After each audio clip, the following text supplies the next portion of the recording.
सियासत में पुराने दुश्मनों के बीच नई नोकझोंक अक्सर तब होती है जब किसी को हार का जख्म मिले और दूसरा नमक लिए उन घावों पर रगड़ने दौड़ पड़े। पश्चिम बंगाल विधानसभा चुनाव के नतीजों ने न सिर्फ सत्ता का समीकरण बदल दिया है बल्कि सोशल मीडिया पर उन चिर प्रतिद्वंदियों को आमने सामने खड़ा कर दिया है जो लंबे समय से एक दूसरे के धुर विरोधी रहे हैं।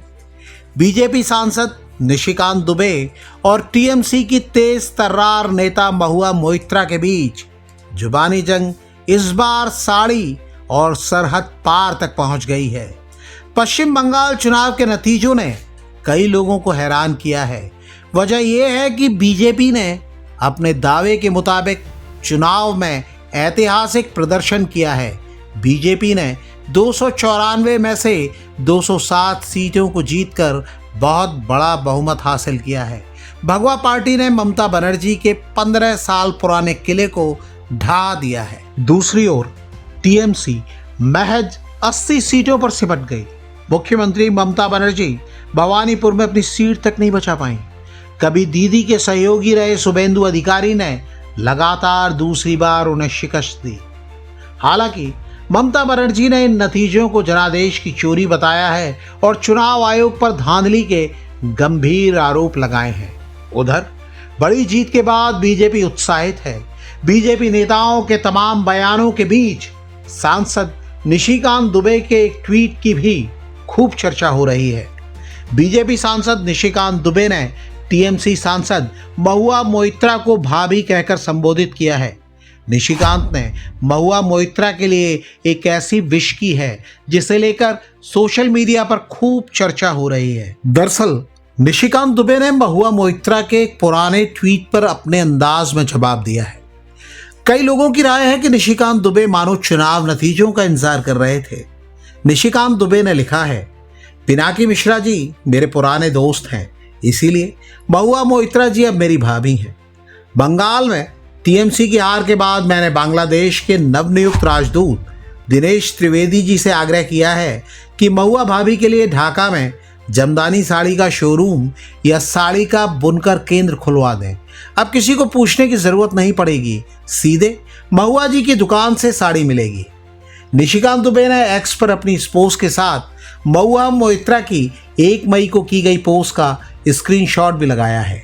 महुआ मोइत्रा ने लिखा था, बीजेपी के प्रोफेशनल उपद्रवी सांसद हमें बांग्लादेशी और रोहिंग्या कहते हैं, जबकि उनकी पत्नी बंगाल में चुनाव प्रचार के दौरान लोगों को फोन करके पूछती हैं कि असली ढाकाई जमदानी साड़ियां कहाँ मिल सकती हैं। ये है बीजेपी का असली चेहरा। वैसे तो आप जानते ही हैं कि महुआ मोइत्रा और निशिकांत दुबे के बीच इतनी कड़वाहट क्यों है। आलोचक आरोप लगाते हैं कि झारखंड के गोड्डा से सांसद निशिकांत दुबे बीजेपी के उन नेताओं में गिने जाते हैं जो विवादों को आमंत्रित करते हैं और विरोधियों को लगातार उकसाते रहते हैं। चाहे संसद में राहुल गांधी को घेरना हो या विपक्षी नेताओं पर तीखे हमले, निशिकांत दुबे विरोधियों को चुनौती देने का कोई मौका नहीं छोड़ते। बीजेपी सांसद राजीव प्रताप रूडी गवाही दे सकते हैं कि निशिकांत दुबे अपनों पर भी हर बार रहम करें, ये कोई जरूरी नहीं है।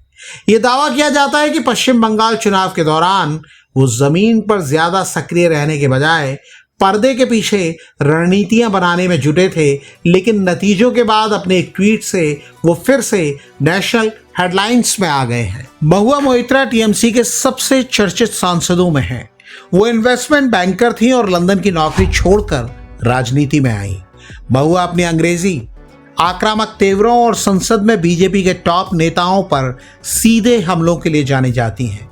महुआ मोइत्रा और निशिकांत दुबे के बीच तकरार की कहानी पुरानी है। सबसे ज्यादा चर्चा 2023 के विवाद की होती है, जिसे कैश फॉर क्वेरी केस के रूप में याद किया जाता है। तब निशिकांत दुबे ने महुआ मोइत्रा पर पैसे लेकर संसद में सवाल पूछने का आरोप लगाया था। इस विवाद में महुआ मोइत्रा को अपनी लोकसभा की सदस्यता भी गंवानी पड़ी थी।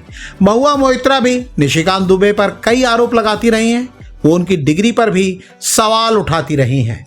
कई लोगों की राय है कि साड़ी और शोरूम के बहाने निशिकांत दुबे का महुआ मोइत्रा पर पलटवार कथित तौर पर उस नैरेटिव का विस्तार है जिसे बीजेपी ने पूरे चुनाव में हथियार बनाया था। ये सवाल भी पूछा जा रहा है कि महुआ मोइत्रा को ढाका यानी बांग्लादेश भेजने का सुझाव देकर क्या निशिकांत दुबे उनकी राजनीति और निष्ठा पर चोट करने की कोशिश कर रहे हैं। ये समझा जा रहा था कि टीएमसी की करारी हार के बाद महुआ मोइत्रा और दूसरे टीएमसी नेता रक्षात्मक मुद्रा में आ जाएंगे, लेकिन हार के बाद भी टीएमसी नेताओं के तेवर तीखे ही हैं। उधर बीजेपी भी पश्चिम बंगाल की सियासी लड़ाई जीतने के बाद टीएमसी नेताओं को उन्हीं की सीमाओं में घेरने की तैयारी में दिख रही है। साड़ी से शुरू हुआ ये सियासी संग्राम अभी और कितनी दूर जाएगा, ये आगे जाहिर होगा। आपको क्या लगता है? कमेंट करके हमें बताइएगा जरूर।